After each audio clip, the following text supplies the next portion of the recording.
So in today's class of ECAT and MDCAT, I am going to discuss another topic of English. So that is the topic of tenses. So in this class, I am going to tell you about all the tenses, and it is actually the brief explanation and summary of the tenses, because it's not a very new thing for you to understand. मतलब primary level से ही आप इसको पढ़ रहे हैं, फिर secondary level में पढ़ा 9-10 में, देन इंटरमीडिएट में इसको आपने पढ़ा इस टॉपिक को, फिर उसके अलावा भी अगर आपने लैंग्वेज किया है कहीं से या घर पे आपके किसी बड़े ने पढ़ाया तो भी पढ़ा होगा, और अब आकर एप्टीट्यूड में जा रहे हो तो जाहिर सी बात है कि ये अब एक ईजी टॉपिक हो चुका है तमाम स्टूडेंट्स के लिए. सो मैं इन अ फास्टर वे टेंसेस के बारे में डिटेल. टेंस क्या है? टेंस एक बेस होता है बाकी ग्रामर के टॉपिक्स के लिए. Tense is actually a base for other topics of aptitude of English. ठीक है, टेंस बताते खुद कोई टॉपिक नहीं है. हम ये नहीं कह सकते हैं कि टेंसेस से सवाल आएंगे. वैसे 4 क्वेश्चन लिखे हुए हैं MDCAT के सिलेबस में कि टेंसेस से आएंगे, बट वो एक सिंपल टेंसेस के साथ नहीं आएंगे, थोड़ा सा कॉम्प्लिकेटेड करके वो आएंगे. बट आपको बेस पता होना चाहिए टेंसेस का, तो वो बेस बनाने जा रहे हैं. और ये बेस कुछ बच्चे 9th-10th में बना लेते हैं, कुछ इंटर में बना लेते हैं, और कोई इंटर में भी नहीं बना पाते, तो अभी थोड़ा बहुत बेस आप जस्ट बना लें. ठीक है, तो वो चीज़ है. तो जस्ट ये लेक्चर है, 12 टेंसेस हैं, वो मुझे डिस्कस करना है. देन कुछ एक्सरसाइज है वो हम करेंगे. ठीक है, टेंसेस किसे कहते हैं? टेंसेस में ज़माने. तो ज़माने को जो है वो टेंसेस कहते हैं. टाइम, टेंसेस जो वर्ड निकला है टेम्पस से निकला है. टेम्पस एक ग्रीक वर्ड है, उसके मतलब होता है टाइम. ठीक है, टेंस क्या शो करता है? It tells you about the time of action. ये टाइम ऑफ एक्शन बताता है कि कोई भी काम जो हुआ है वो किस वक्त में हुआ है, किस टाइम में हुआ है, कब हुआ है. तो वो टाइम ऑफ एक्शन जो बताता है आपको, वो टेंस बताता है. टेंस एक्चुअली वर्ब का एक सब टॉपिक होता है, इसलिए इसको वर्ब टेंसेस भी कहा जाता है. ठीक है, और आप जानते हैं बेसिक टाइप्स टेंसेस के 3 हैं, प्रेजेंट, पास्ट एंड फ्यूचर. और हर एक टेंस के फिर 4 डिफरेंट टाइप्स होती हैं, simple, progressive, perfect and perfect continuous.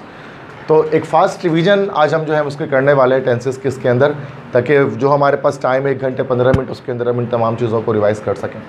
ठीक है, सो फर्स्ट टेंस हमारे पास आता है, that is present simple tense. ठीक है, तो first tense is present simple tense. जितने भी सिंपल टेंसेस हैं, प्रेजेंट मतलब हाल अभी का, और सिंपल हमारा सादा सेंटेंस, इसको प्रेजेंट इंडेफिनिट भी कहा जाता है. जितने भी सिंपल टेंसेस होते हैं इंग्लिश लैंग्वेज में, there are 3 simple tenses. 3 simple tenses हैं, present simple, past simple, future simple. Simple tenses हमेशा 3 चीज़ों को जो है वो आपको एक्सप्लेन करते हैं, 3 चीज़ों को बताते हैं सिंपल टेंसेस. पहले चीज़ ये आपको स्टेट बताते हैं, पोजीशन बताते हैं और एक्शन बताते हैं. सिंपल टेंस हमेशा 3 चीज़ आपको बताएंगे, स्टेट, पोजीशन, एक्शन. हालत, मलकियत और काम. ये 3 चीज़ें जो भी टेंस आपको शो करता है, that is called simple tense. अब वो प्रेजेंट सिंपल है तो प्रेजेंट की स्टेट, प्रेजेंट के पोजीशन और प्रेजेंट का एक्शन बताएगा. पास्ट सिंपल है तो पास्ट के स्टेट, पास्ट का पोजीशन और पास्ट का एक्शन बताएगा. फ्यूचर सिंपल है तो फ्यूचर के स्टेट, फ्यूचर के पोजीशन और फ्यूचर का एक्शन बताएगा. तो ये सिंपल टेंसेज है. तो प्रेजेंट सिंपल टेंस क्या बताते हैं? प्रेजेंट की स्टेट बताएगा आपको, हालत बताएगा आपको, और जब हम स्टेट बता रहे होते हैं तो हम उसके लिए एक अलग टाइप का वर्ब इस्तेमाल करते हैं, that we called state verb, जिसको हम लोग कहते हैं बी वर्ब. स्टेट वर्ब या बी वर्ब यूज़ करते हैं जो किसी भी चीज़ का होना बताता है, करना नहीं. पोजेशन बताएगा. पोजेशन के मतलब होते हैं मलकियत, पोजेशन मतलब something is in your possession, इसमें something belongs to you, you have the ownership of something, that is called possession. तो पोजेशन बताने के लिए फिर हम लोग क्या यूज़ करते हैं? पॉसेसिव वर्ब इस्तेमाल करते हैं, हैव वगैरह जो वर्ब होते हैं वो इस्तेमाल करते हैं. तो ये हमारे पास स्टेट और पोजेशन हो गया, और ये सारे हमारे पास एक्शंस हैं. अब किस तरह के एक्शंस को बता सकता है? ये रिपीटेड एक्शंस को बताता है, डेली रूटीन, हैबिचुअल एक्शन, ऐसा काम जो बार बार होता है. ठीक है, जैसे आई गो टू स्कूल डेली, इस तरह के सेंटेंसेस. फीलिंग्स को बताता है, इमोशंस को बताता है, जज्बात और एहसासात को बताता है, जैसे I love Pakistan, I hate Israel.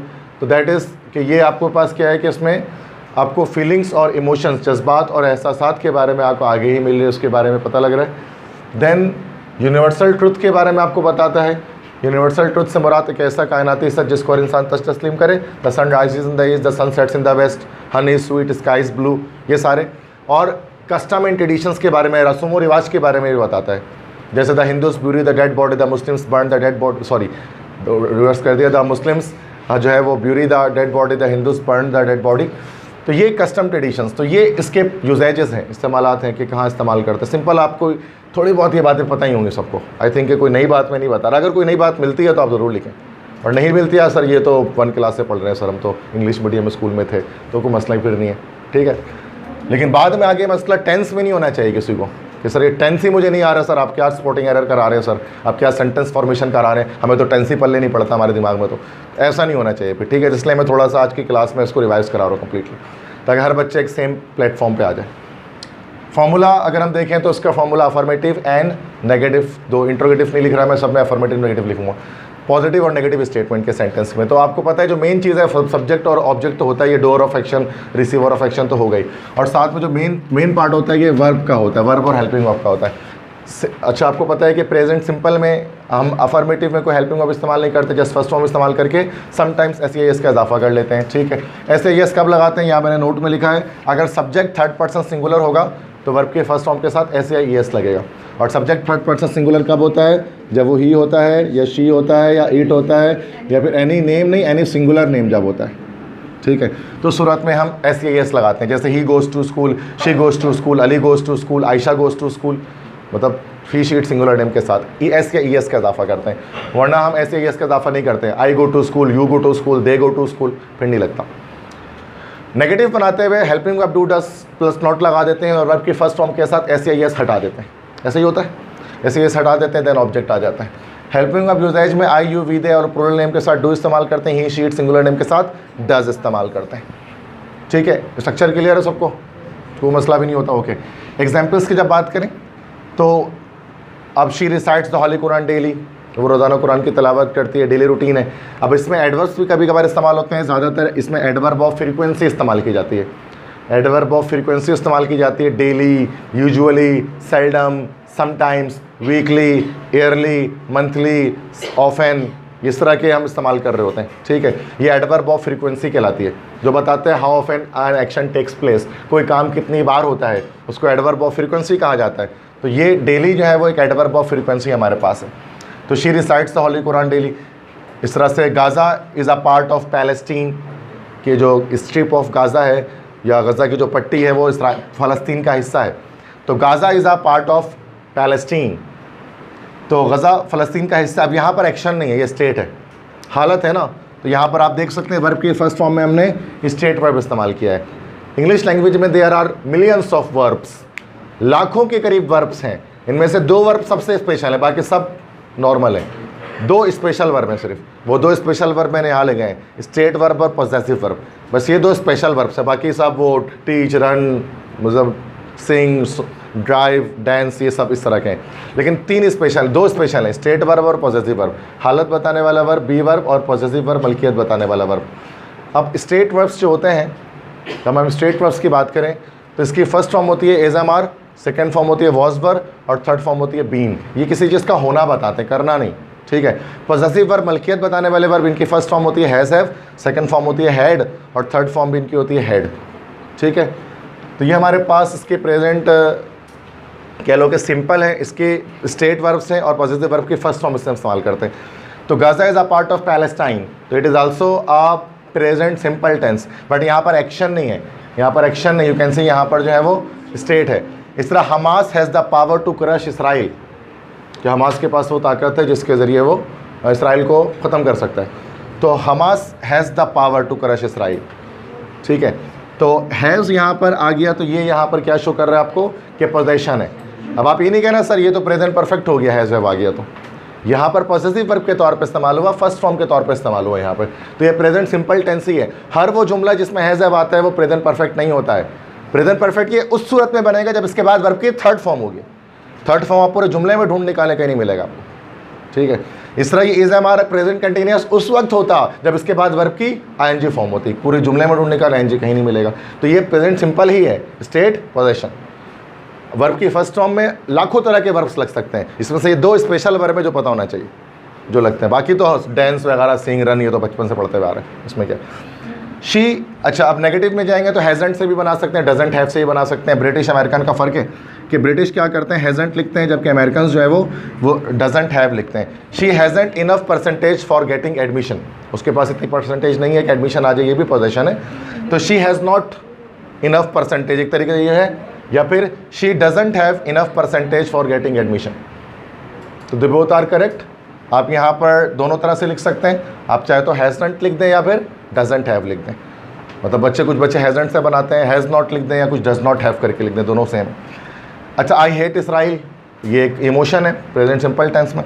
The sun rises in the east, universal truth है, सूरज मशरिक से तुलू होता है। इन द ईस्ट ही होता है, फ्रॉम द ईस्ट नहीं होता है। बहुत सारे स्टूडेंट्स क्या लिखते हैं, the sun rises from the east. अच्छा, वो मगरिब में गुरूब होता है वो तो सब सही लिखता है, sun sets in the west, लेकिन तुलू होने के लिए इन द ईस्ट बहुत कम बच्चे लगाते हैं, फ्रॉम द ईस्ट लगा देते हैं। तो इन द ईस्ट और इन द वेस्ट ही होता है, फ्रॉम नहीं आएगा। The Muslims bury the dead body, मुसलमान मुर्दा जिस्मों को दफनाते हैं, तो ये एक कस्टम है। बस समझ में आ गई प्रेजेंट सिंपल टेंस, ठीक। अच्छा, ट्रांसलेशन नहीं कर रहा मैं ना, करार उर्दू मैंने कहीं पे भी नहीं लिखी, ज़रूरत नहीं है उसकी, क्योंकि कोई भी ट्रांसलेशन आपके एप्टीट्यूड में आस्क नहीं की जाती है कि अभी माली पौधों को पानी दे रहा है उसका पता है इंग्लिश क्या होगा, ये फालतू की बात, ये सब नहीं की जाती उसमें, ये डायरेक्ट इंग्लिश ही लिख रहा हूँ मैं, ठीक है। तब आपको ये सब पता है, ट्रांसलेशन आप खुद कर पाएंगे क्या लिखे मतलब इसके, क्लियर। तो ये एक टेंस हो गया, मतलब प्रेजेंट सिंपल टेंस रिवाइज करा दिया मैंने, ताकि जहन में अगर कुछ चीज़ें भूल चुके थे तो वो चीज़ जहन में आ जाए। आगे बढ़ें या फिर इसको आगे बढ़ जाए, पता है ना, आता है ये सब चीज़ें पता है, क्लियर है, परफेक्ट, ओके। सेकंड टेंस है आपके पास, that is present continuous tense, जिसको हम प्रेजेंट प्रोग्रेसिव टेंस भी कहते हैं। नाम से ही जाहिर होता है, ये एक ऐसे एक्शन को बताता है जो प्रेजेंट में कंटिन्यू है, हाल में जारी है, अभी हो रहा है इस वक्त, जैसे मैं तुम्हें पढ़ा रहा हूँ, इस तरह का एक्शन प्रेजेंट कंटिन्यूस होता है। इसको प्रेजेंट प्रोग्रेसिव भी कहा जाता है।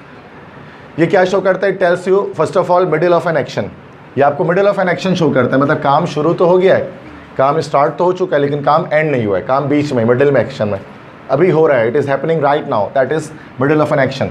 टेम्पोररी एक्शन भी ये बताता है, टेम्पोररी एक्शन से मतलब कि ज़रूरी नहीं है काम इस वक्त हो रहा हो, लेकिन काम दिन भर में कभी ना कभी हो जाता है, उसका मतलब ये।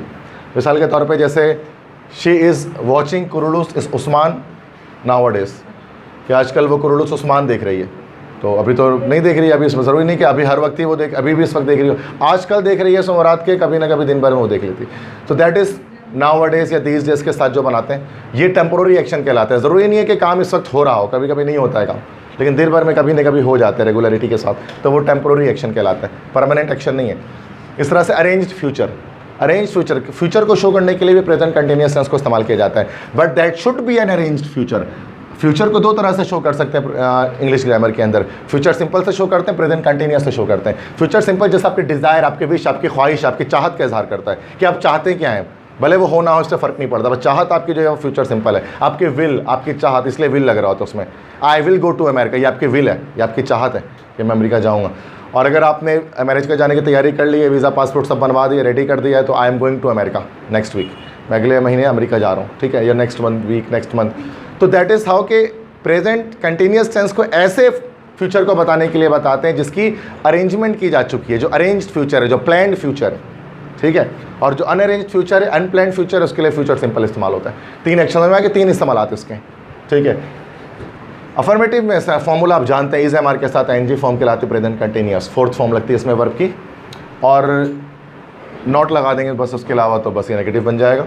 हेल्पिंग ऑफ यूज है ही शी इट, सिंगुलर नेम के साथ आप इज लगाते हैं, आई के साथ एम लगाते हैं, you we they are plural name के साथ आर लगाते हैं, ठीक है। Examples, I am teaching you English grammar now, मैं इस वक्त आपको इंग्लिश ग्रामर पढ़ा रहा हूँ, तो नाउ इस वक्त यहाँ पर इसका एडवर्ब दिख रहा है आपको, ठीक है। या you are writing the lecture at the moment, आप इस वक्त लेक्चर लिख रहे हैं, तो एट द मोमेंट भी एडवर्ब है जो उसमें इस्तेमाल हो रहा होता है। ये दोनों मिडिल ऑफ एक्शन है। अबाउट टेम्पोररी एक्शन में शी इज़ वॉचिंग कुरुलुस, मैंने बताया नाउअडेज़ कि आजकल वो कुरुलुस देख रही है, तो नाउअडेज़ आजकल, तो नाउअडेज़ भी आ सकता है, या तो फिर इसकी जगह पर एक और हम इस्तेमाल करते हैं, याद रखिएगा, दीज डेज। ये दोनों के दोनों हमारे पास जो है वो एडवर्ब्स हैं। नाउअडेज़ भी एडवर्ब हो सकता है, दीज डेज भी हो सकते हैं, इन दिनों या आजकल। तो वो आजकल कुरुलुस उस्मान दिख रही है, टेम्पोररी एक्शन है, मतलब काम कभी ना कभी हो जाता है दिन भर में, जरूरी नहीं कि इस वक्त भी हो रहा हो। नाउअडेज़ मिलाकर लिखते हैं, you don't have to give a gap between these 2-3 words, है ना। तो नाउअडेज़ ऐसे नहीं लिखना होता है कि नाउ आ डेज, इस तरह नहीं लिखेंगे, तो इस तरह से नहीं लिखते हैं, मिलाकर लिखते हैं नाउअडेज़ को, ठीक है। Farhan is working hard these days, Farhan आजकल मेहनत कर रहा है, तो दीज डेज यहाँ पर आप देख सकते हैं कि एडवर्ब आ गया, ये भी टेम्पोररी एक्शन शो करता है। I am celebrating my birthday next week, कि मैं अगले हफ्ते जो है वो अपनी सालगिरह मना रहा हूँ, तो I am celebrating my birthday next week, इसका मतलब ये होता है कि आपने अरेंजमेंट कर दी है बर्थडे सेलिब्रेशन की, इसलिए ये नहीं कहेंगे I will celebrate my birthday next week, आप उस वक्त करेंगे जब आपका इरादा होगा कि मैं सालगिरह मनाने वाला हूँ। और अगर आपने उसकी अरेंजमेंट कर दी है, तमाम चीज़ें ख़रीद ली हैं, डेकोरेशन वगैरह या जो कुछ भी करना है उसमें, वो सारी चीज़ें आपने करके रख दी हैं, तो ये होगी आप अरेंज्ड फ्यूचर, प्लान्ड फ्यूचर। अब आप बनाएंगे I am celebrating my birthday next week, और जस्ट सोचा है तो I will celebrate my birthday next week. Clear बात समझ आ रही है। क्या है, अरेंज फ्यूचर के लिए। तो ये हमारे पास एग्जाम्पल्स है किसके, प्रेजेंट कंटिन्यूस टेंसेस के। सिंपल, समझ में आ गई बात, सब कुछ क्लियर है प्रेजेंट कंटिन्यूस टेंस में, no issue at all. Okay, next हमारे पास टेंस नंबर 3 है, that is called present perfect tense.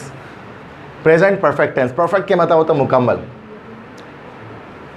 मुकम्मल ये कंप्लीटेड एक्शंस को शो कर रहा होता है, एक ऐसा एक्शन जो कंप्लीट हो चुका है, दैट इज परफेक्ट हो चुका है, जो कंप्लीटेड एक्शन को शो करता है, that is present perfect tense. तो अब कंप्लीटेड एक्शन दो टेंस शो करते हैं, जो काम माजी में मुकम्मल हो गया है, काम मुकम्मल हमेशा माजी में ही होता है, जो काम माजी में मुकम्मल हो गया है उसको दो टेंस शो करते हैं, present perfect and past simple. And what is the difference between present simple and present perfect and past simple? Present perfect आपको बताता है completed past action with an effect in the present, ठीक है, जबकि आपको past simple बताता है कि completed past action without an effect in the present. अगर काम माजी में ख़त्म हो गया हो, उस काम का असर अगर अब तक मौजूद हो, इफेक्ट मौजूद हो, तो वो प्रेजेंट परफेक्ट टेंस शो करता है। और अगर काम ख़त्म हो गया माजी में और उसका इफेक्ट मौजूद नहीं है प्रेजेंट में, तो फिर वो पास्ट सिंपल शो करता है। जब इफेक्ट इंपॉर्टेंट होता है तो आप प्रेजेंट परफेक्ट इस्तेमाल करते हैं, और जब जो है वो जब एक्शन इंपॉर्टेंट होता है तो आप पास्ट सिंपल इस्तेमाल कर सकते हैं, ठीक है। तो इस तरह से एक चीज़ है वो आपको जो है वो समझ में आनी चाहिए कि इफेक्ट और इसमें एक्शन की बात हो रही होती है। तो past action with a present effect is called present perfect tense.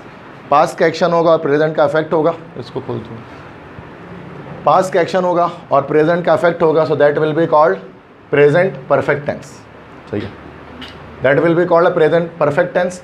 या फिर ये कि ऐसे सेकंड यूज है जिसका है किसी ऐसी स्टेट या पोजीशन को भी ये शो कर सकता है जो किसी खास वक्त से मौजूद है, कोई स्टेट या पोजीशन जो किसी खास वक्त से मौजूद है।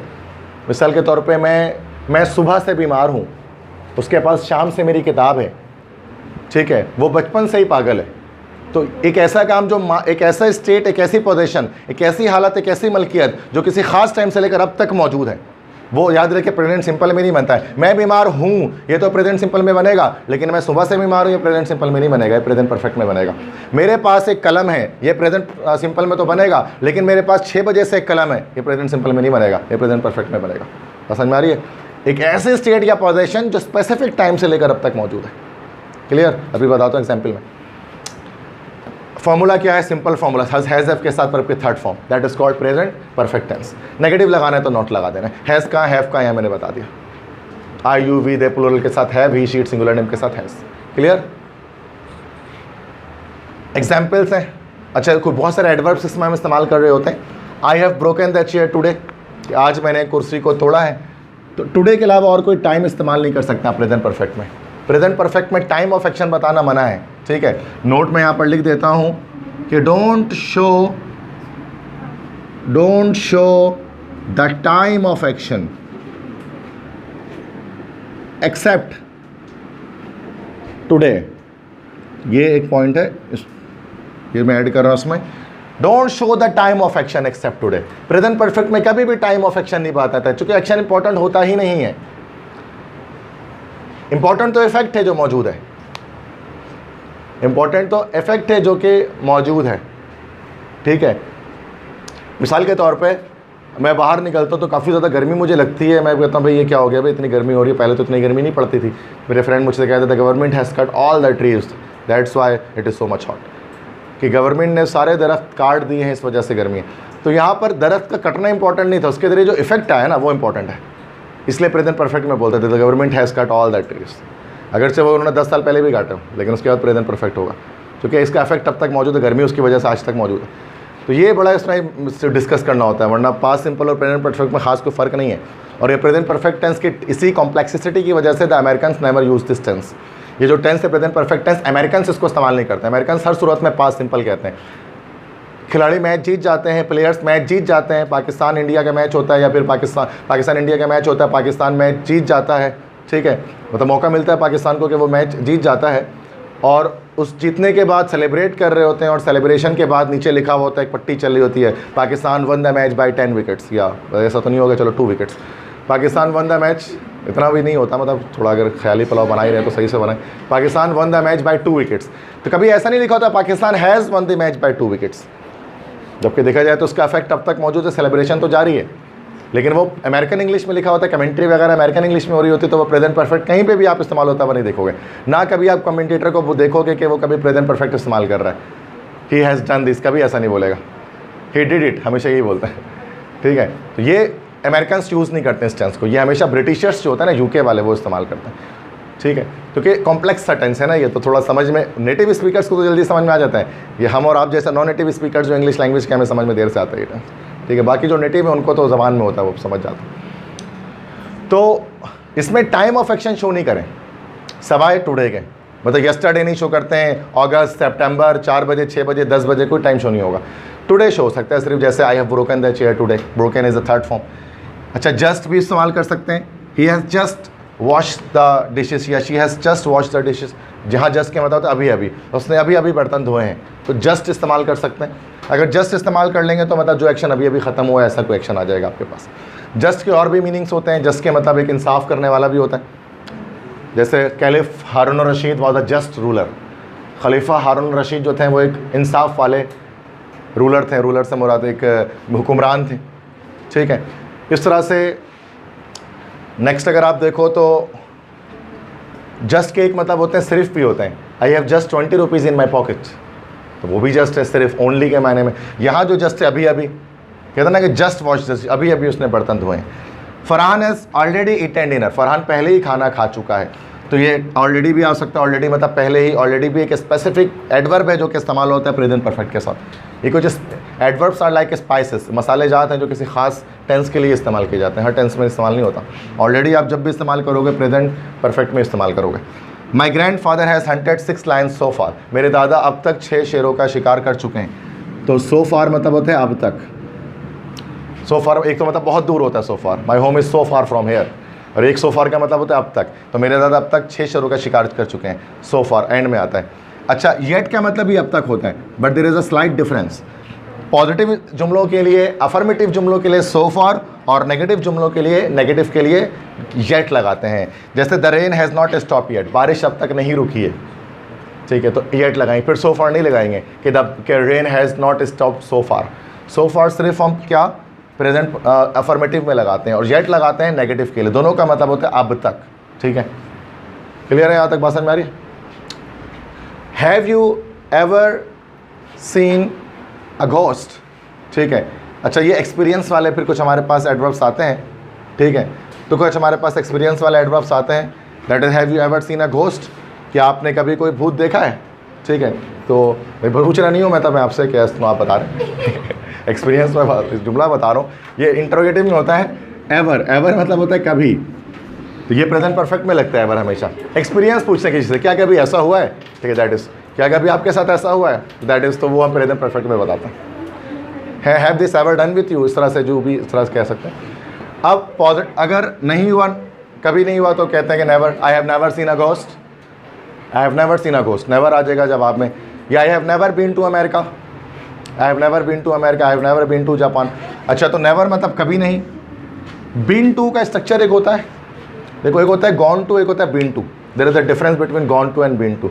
I have gone to America and I have been to America, there is a difference. मैं पाकिस्तान में रहता हूँ, अगर मैं अमेरिका जाऊँगा तो अमेरिका में जाने के बाद वहाँ खड़ा होकर मैं कहूँगा I have gone to America, लेकिन मैं अगर अमेरिका जाकर अगर मैं वापस आ जाऊँगा ना पाकिस्तान दोबारा, तो मैं कहूँगा I have been to America.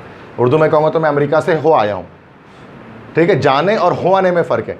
मैं अमेरिका जा चुका हूँ मतलब इस वक्त मैं अमेरिका में मौजूद, और अगर मैं जाकर अमेरिका से वापस पाकिस्तान आ गया तो फिर गॉन टू नहीं लगेगा, बीन टू लगेगा। तो कभी ये सवाल किसी से नहीं करना चाहिए, have you ever gone to America, गलत सवाल है बिल्कुल। ये हमेशा सवाल ये होता है, have you ever been to America, कभी हम अमेरिका से होकर आए हैं? सवाल तो ये होना चाहिए ना, तभी तो सामने इस वक्त मौजूद है आपके। ठीक है, तो have you ever gone to नहीं कहेंगे कभी भी, बीन टू कहेंगे। तो गॉन टू और बीन टू में स्लाइट सा फ़र्क आप समझ सकते हैं। Gone to one sided journey है, और जो been to ever two sided ये कंप्लीट जर्नी है, होकर वापस आ जाना। ठीक है, आप सुबह स्कूल गए, स्कूल से वापस घर आ जाए, मदर कहते कहाँ गए थे? I have been to school, मतलब कि मैं स्कूल से हो आई हूँ, इस तरह से हम बोलते हैं ना। तो I have gone to school नहीं कह सकते उस सूरत में। तो बीन टू और गॉन टू का एक फ़र्क है, जरा उसको याद रखिएगा। She has called me 3 times. अच्छा, अब अगर एक्सपीरियंस आपके साथ हुआ है 2 बार, 3 बार, 4 बार, 5 बार, 10 बार, तो टाइम्स लगा सकते हैं। एक बार हो तो वंस, 2 बार हुआ तो ट्वाइस, थ्राइस, फ्राइस नहीं होता, फिर थ्राइस के बाद होता है 4 टाइम्स, 5 टाइम्स, 6 टाइम, फिर n टाइम्स चलता रहता है। जैसे शी हैज़ कि she has called me 3 times, उसने मुझे 3 दफ़ा कॉल किया। ठीक है, जैसे सवाल अगर ये हो गया has she ever called you, मैं कहता हूँ she has called me 3 times. अगर नहीं कभी कॉल किया तो she has never called me.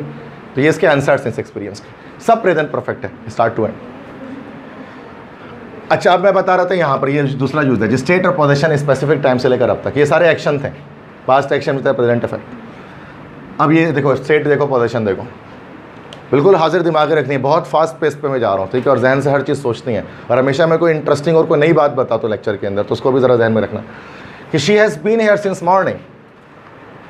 अगर सवाल होता है कि वो सुबह से यहाँ है, वो सुबह से यहाँ है या वो सुबह से यहाँ है, तो अगर सिर्फ हो कि वो यहाँ है तो शी इज़ हेयर, वो सुबह से यहाँ है, मतलब एक स्पेसिफिक टाइम से एक स्टेट मौजूद है उसकी। तो यहाँ पर ये प्रेजेंट परफेक्ट में बनेगा शी हैज़, उसके बाद वर्ब के थर्ड फॉर्म। अब एक्शन तो है ही नहीं, स्टेट है। प्रेजेंट सिंपल मैंने आपको बताया कि स्टेट वर्ब की थर्ड फॉर्म क्या होती है, बीन। तो she has been here since morning. ठीक है, इस तरह से अगर लिखा हो कि मिस्त्री के पास एक बेलचा है, मिस्त्री के पास एक बेलचा है, तो यहाँ पर ये क्या होना चाहिए भाई कि the mason has a spade, the mason has a spade, मिस्त्री के पास एक बेलचा है। अब सवाल ये है कि मिस्त्री के पास 2 घंटे से एक बेलचा है, स्पेसिफिक टाइम से एक पोजीशन मौजूद है।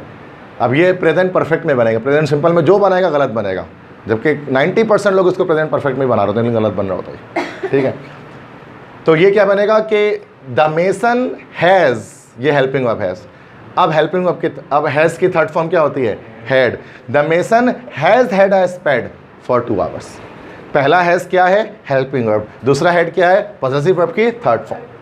The mason has had a spade for 2 hours. तो ये आप डिफरेंट जगहों पर आप पढ़ते हैं, जैसे इन अफ्रीकन विलेज मैट्रिक क्लास में होता है तो उसमें लिखा होता है कि the northern part of Africa has had relations with the northern parts of Africa have had relations with Europe for many centuries। तो वहाँ पर बच्चे समझते हैं, टीचर बहुत सारे देखा कटवा भी देते हैं कि सर ये हैव हैड बेटा गलत आ गया, एक जगह से काट दो ये वाला। तो ये गलत ही नहीं है, वो सही टेंस है, लेकिन बहुत रेयरली यूज़ करते हैं उसको, कि ये रेयरली बच्चे डबल हेड आ जाते हैं कभी कभार, जैसे अभी पास परफेक्ट में हैड है ना, she had had a book for 10 hours.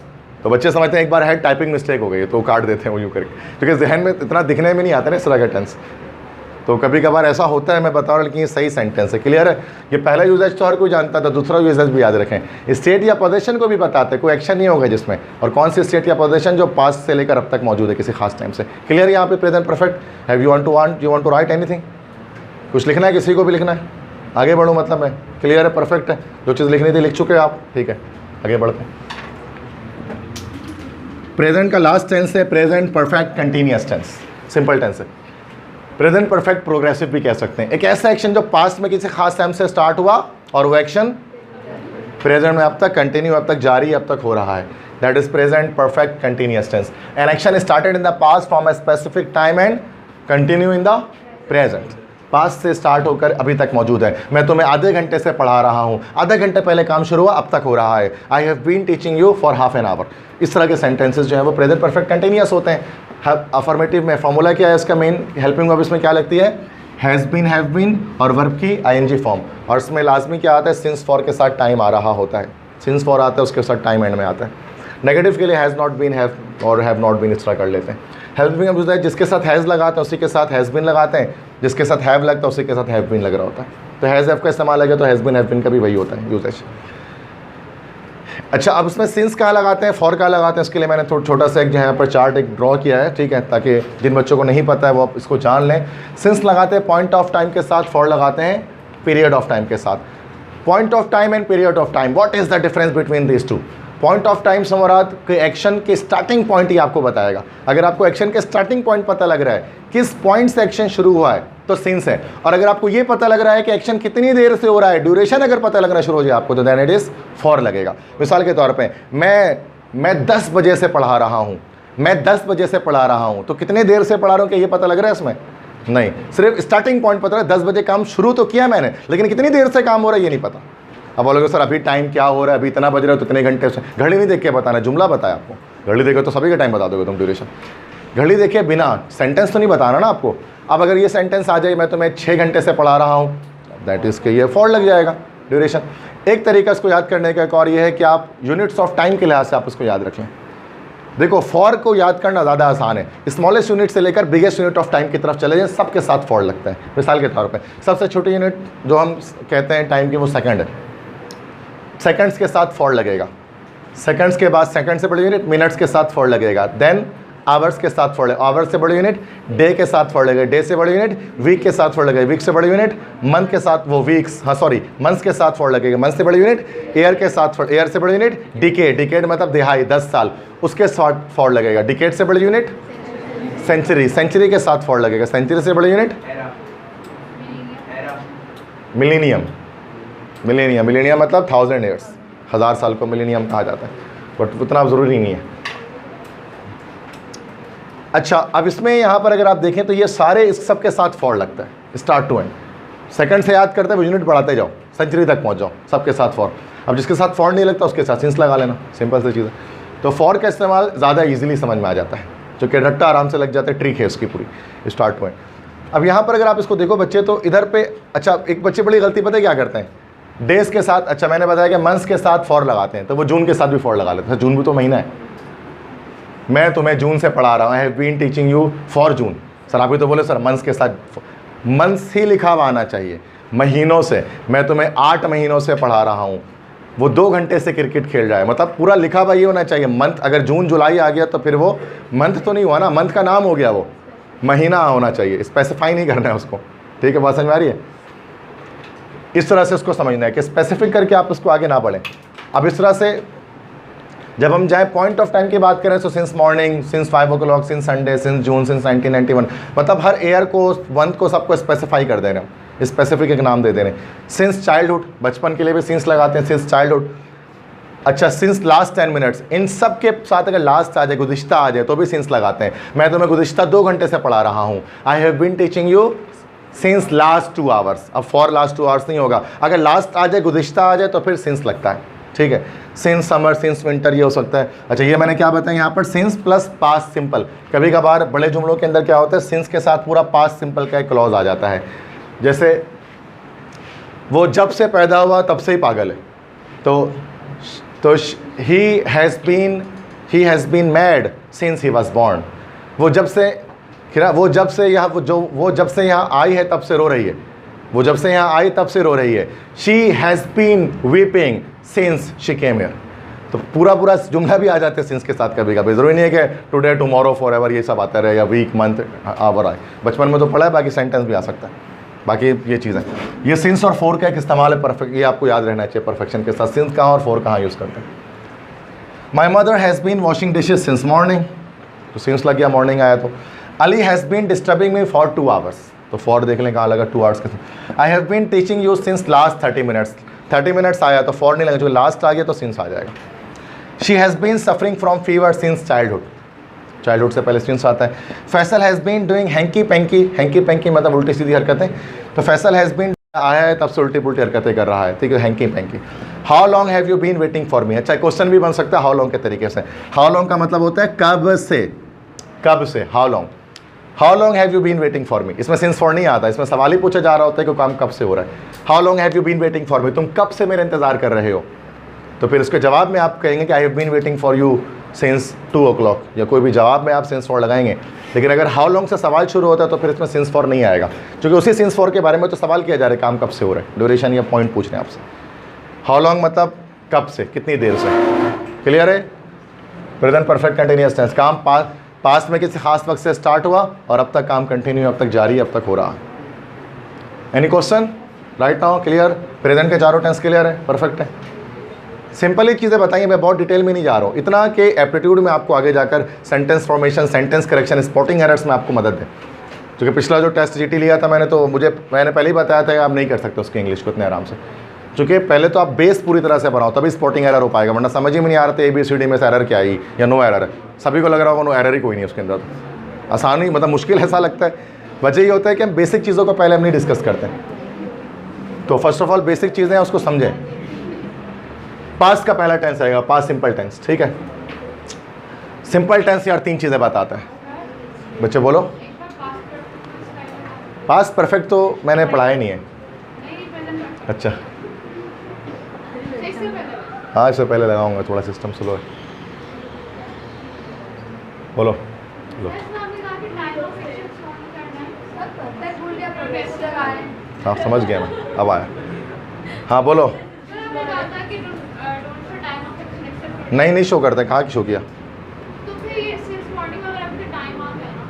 Action वाले में, इस वाले की बात कर रहा था मैं, एक्शन वाले के लिए। वहाँ उसके लिए तो टाइम हो गया, लिखा हुआ है फॉर अ स्पेसिफिक टाइम। एक स्टेट पोजीशन के लिए टाइम शो कर सकते हैं, वहाँ पर वो कहानी नहीं है इफेक्ट वाली कुछ भी ऐसे, वो तो स्टेट और पोजीशन शो कर रहा है डायरेक्टली। उसके तो मामले ही, उसका पूरा स्ट्रक्चर अलग है। देखो ना आखिरी के 2 जुमले, पूरा स्ट्रक्चर ही अलग है। लगेगा नहीं प्रेजेंट परफेक्ट, कौन बोलेगा उसको प्रेजेंट परफेक्ट? नहीं समझ में आ रहा ना। थर्ड फॉर्म का, थर्ड फॉर्म ही नहीं दिख रही है, नॉर्मल थर्ड फॉर्म है नहीं, स्टेट पॉजिटिव की थर्ड फॉर्म है। ठीक है, ये अलग टाइप का सेंटेंस एक्सेप्शन है ये। ठीक है भाई, पास्ट सिंपल में आते हैं। Past simple tense, simple tense 3 चीज़ बताएगा भाई, स्टेट पोजीशन एक्शन, चौथी और कोई चीज़ नहीं बताएगा, सिर्फ 3 चीज़ बताता है। अब चाहे प्रेजेंट सिंपल हो, पास्ट सिंपल हो, फ्यूचर सिंपल हो, और this 3 simple tenses shows only 3 things: past का स्टेट, पास्ट की पोजीशन और पास्ट का एक्शन। लेकिन पास्ट का ऐसा एक्शन जिसका प्रेजेंट में कोई इफेक्ट ना हो।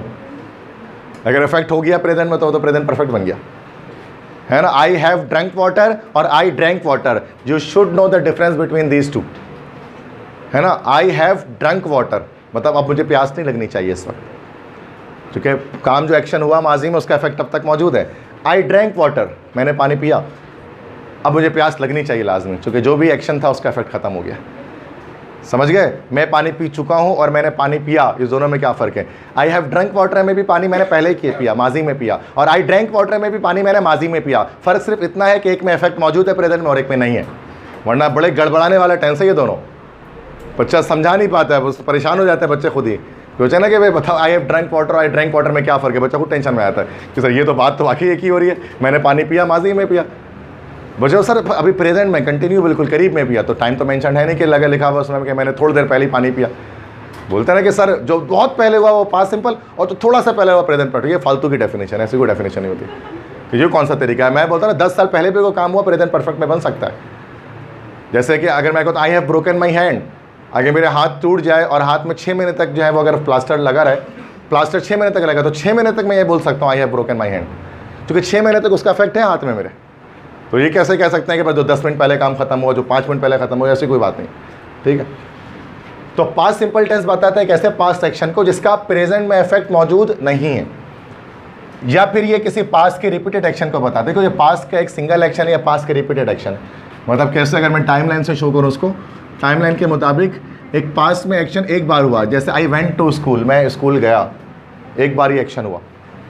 और पास्ट के रिपीटेड एक्शन क्या बता रहे हैं आपको? अगर टाइमलाइन से शो करो, दिस इज द पास्ट। अब आई वेंट टू स्कूल का मतलब मैं स्कूल जाता था, मैं स्कूल गया और मैं स्कूल जाता था में बहुत फ़र्क है ना भाई। मैं शादी में गया और मैं शादी में जाया करता था, दोनों में बहुत फ़र्क है। एक में सिर्फ पास्ट का सिंगल एक्शन है और एक में पास्ट का रिपीटेड एक्शन है। तो ये पास्ट का सिंगल एक्शन भी यही शो करता है, पास्ट का रिपीटेड एक्शन भी यही शो करता है। इवन दो कि आप इसको स्ट्रक्चर्स की सूरत में बना सकते हैं। जैसे बहुत कम लोग ये कहते हैं कि I went to marriage ceremonies, लोग यूज़ करते हैं I use to go to marriage ceremonies, use to का स्ट्रक्चर लगाते हैं। जैसे ना मैं तुम्हें पढ़ाया करता था, तो बहुत कम लोग कहते हैं आई टाउट यू, बहुत सारे लोग कहते हैं I use to teach you. तो वो सही है, वो स्ट्रक्चर भी यूज़ कर सकते हैं, नहीं तो पास्ट सिंपल डायरेक्टली इस्तेमाल हो जाता है इस रिपीटेड एक्शन द पास्ट के लिए। बस समझ आ रही है क्या बता? नहीं समझ में आई? ठीक है, देखो एक एक्शन होता है पास्ट का सिंगल एक्शन, पास्ट में कोई काम एक बार हुआ। ठीक है, जैसे कि मैंने तुम्हें, किसी ने मुझसे कहा कि सर मुझे एक टॉपिक बस एक दिन आप पढ़ा दें, तो वो टॉपिक आप पढ़ा दें तो बस मेरी तैयारी कंप्लीट हो जाएगी, बाकी तैयारी मेरी है, मैंने उसको एक दिन पढ़ा दिया। तो मैं कह सकता हूँ कि आई टाउट हर लास्ट ईयर, कि मैंने पिछले साल उसे पढ़ाया, तो मतलब एक बार मैंने उसे पढ़ाया, टाउट। ठीक है, आई टाउट हर लास्ट ईयर, मैंने उसे पिछले महीने पढ़ाया, तो एक बार जैसे कि पढ़ाया, सिंगल एक्शन की बात हो रही है। अब ऐसा हो कि मैंने पूरे साल उसको लेक्चर दिया, पूरे साल एक क्लास में देता गया उसको, तो मैं ये कह सकता हूँ कि I use to teach you, मैं उसे पढ़ाया करता था। Use to teach you, use to के साथ फर्स्ट फॉर्म, ये स्ट्रक्चर है यूज़ टू टीच यू। इसको हम ऐसे भी बना सकते थे, आई टाउट हर।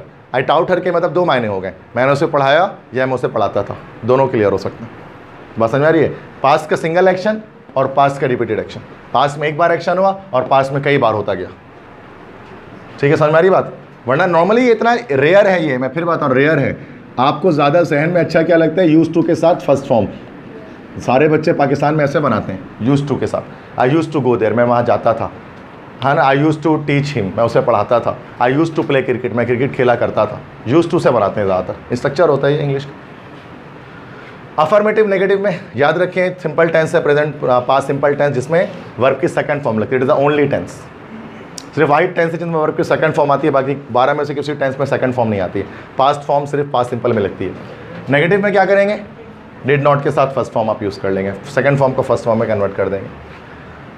ठीक है, तो क्वेश्चन एक जुमला देखते हैं। I was an average student in my childhood, मैं अपने बचपन में एक नॉर्मल सा एक तालिब इल्म था।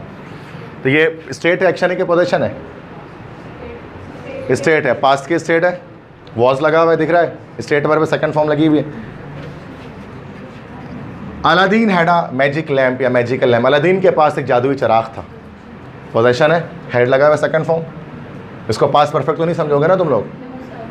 आई वेंट देयर यस्टरडे, मैं कल वहाँ गया, यस्टरडे यूज़ कर सकते हैं। गुज़िश्ता को अच्छा इसमें टाइम ऑफ एक्शन बता सकते हैं, इसमें मैं पॉइंट बना देता हूँ। टाइम ऑफ एक्शन, हाँ बोलें, चले जाए आप, चलें, हो इससे चले चलें। टाइम ऑफ एक्शन आने वाली भी, time of action can be mentioned. Action का जो वक्त है, एक्शन का जो टाइम है, हम उसको बता सकते हैं इसके अंदर। ठीक है, टाइम ऑफ एक्शन को मेंशन किया जा सकता है, लेकिन प्रेजेंट परफेक्ट में टाइम ऑफ एक्शन मेंशन नहीं करते, इसमें टाइम ऑफ एक्शन मेंशन करते हैं। जैसे कि आई वेंट देयर यस्टरडे, या my father went to pilgrimage 2 years ago, मेरे वालिद हज पर गए 2 साल पहले। तो एगो भी लगा सकते हैं, ago is also an adverb of past simple tense, पहले के लिए इस्तेमाल करते हैं। 2 years अगो, 2 साल पहले। नेगेटिव देख लो, I didn't break this class, second form का फर्स्ट फॉर्म बनाया, मैंने ये गिलास नहीं तोड़ा। We learn a new class yesterday, we learn a new lesson yesterday, कल हमने एक नया सबक सीखा। तो यस्टरडे आ गई, यस्टरडे आ सकते हैं, मैंने ऊपर भी बताया यहाँ पर आपको।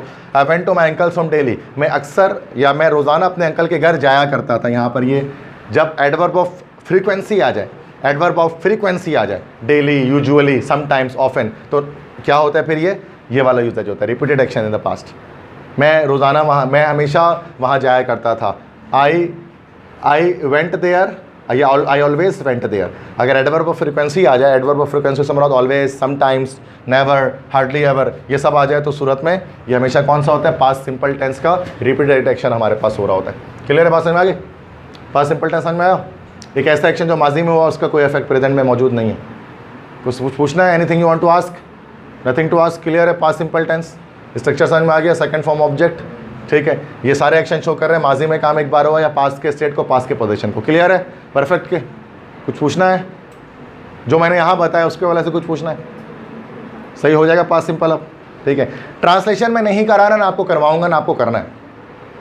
ट्रांसलेशन एक अलग चीज़ होती है, मैं भी टेंस पढ़ा रहा हूँ, ट्रांसलेशन नहीं पढ़ा रहा हूँ मैं। ट्रांसलेशन पढ़ाने के लिए अलग स्किल्स की रिक्वायरमेंट होती है, वोकैबुलरी और ये वो सब चीज़ें चाहिए, वो मैं नहीं करा रहा अभी फिलहाल। ठीक है ना, वो ज़रूरत है उसके एप्टीट्यूड में करने की उसको। Past simple, past continuous tense. Past continuous tense एक आसान सा टेंस है। प्रेजेंट कंटिन्यूअस तो समझ में आ गया था आपको, ऐसा काम जो प्रेजेंट में कंटिन्यू में था। पास्ट प्रोग्रेसिव एक ऐसा काम जो पास्ट में कंटिन्यू था, माजी में हो रहा था। जैसे you are coming to the centre, तुम कोचिंग सेंटर आ रहे थे, एक पास्ट में एक ऐसा एक्शन जारी था, अब नहीं हो रहा, अब एक्शन कंप्लीट हो गया। An action which was happening in the past, एक ऐसा काम जो माजी में हो रहा था, that is past continuous tense. For example affirmative इसका क्या है, वॉज वर्ब के साथ आईएनजी फॉर्म इसका अफर्मेटिव है और नॉट लगा दोगे जस्ट तो फिर नेगेटिव है। हेल्पिंग ऑफ यूजेज, वॉज के लिए आई, ही, आई के साथ ही, शी, सिंगुलर नेम के साथ was, you, we, they plural name के साथ वर। ठीक है, examples, I was making a presentation last night, ये गुज़िश्ता रात मैं एक प्रेजेंटेशन तैयार कर रहा था। ये माजी में कल रात ये काम हो रहा था, लेकिन अब ये काम नहीं हो रहा, अभी ख़त्म हो चुका है। तो पास्ट में कंटिन्यू रहने वाला एक्शन, एक ऐसा काम जो माजी में हो रहा था, पास्ट में कंटिन्यू था, उसको किससे शो करते हैं, पास्ट प्रोग्रेसिव टेंस से शो करते हैं। और हेल्प और नॉर्मल स्ट्रक्चर याद रख लें, वॉज वर्ब के साथ एनजी फॉर्म। यही वॉज वर्ब स्टेट वर्ब के तौर पर भी आ सकता है, अगर उसमें एनजी फॉर्म ना हो तो स्टेट वर्ब बन जाता है, जैसे पीछे किया। क्लियर? माजी में काम हो रहा था, कंटिन्यू था। कुछ पूछना है? सिंपल समझ में आ गया? पास्ट कंटिन्यूअस टेंस क्या किस तरह के एक्शन को शो करता है?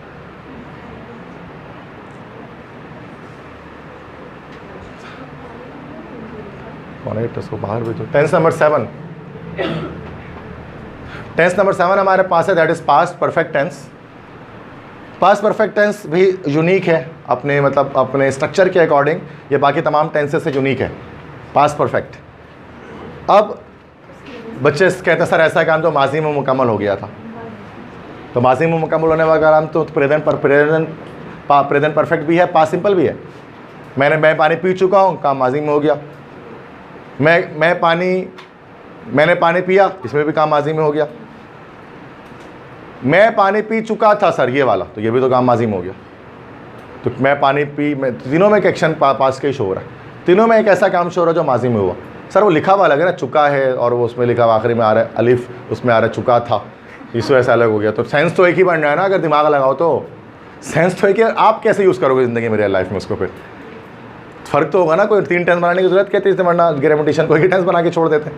अगर तीनों में काम ही एक ही हो रहा है, पास का एक्शन शो हो रहा है, तो है ना। कभी ध्यान में ऐसा भी आता है ना, तो बच्चे इस तरह से नहीं करते ना, वो बस ट्रांसलेशन के तौर पे आइडेंटिफिकेशन देखकर पढ़ रहे होते हैं, चुका था, चुकी थी, तो ये वाला लग गया, मसला है कि बट उससे सेंस क्लियर नहीं होगा।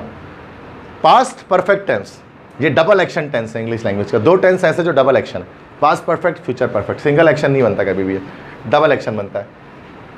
अ past action which happened before another past action, एक ऐसा माजी का काम जो किसी दूसरे माजी के काम से पहले हुआ हो, वो पास्ट परफेक्ट में शो करता है। पास्ट में माजी में 2 काम हुए हों, जुमले में शो होगा माजी में 2 काम। जो काम पहले हुआ होगा वो पास्ट परफेक्ट में, जो काम बाद में हुआ होगा वो पास्ट सिंपल में। ठीक है, मेरे आने से पहले तुम जा चुके थे, तुम पहले चले गए, मैं बाद में आया। मेरे आने से पहले तुम जा चुके थे, you had gone before I came, this is past perfect.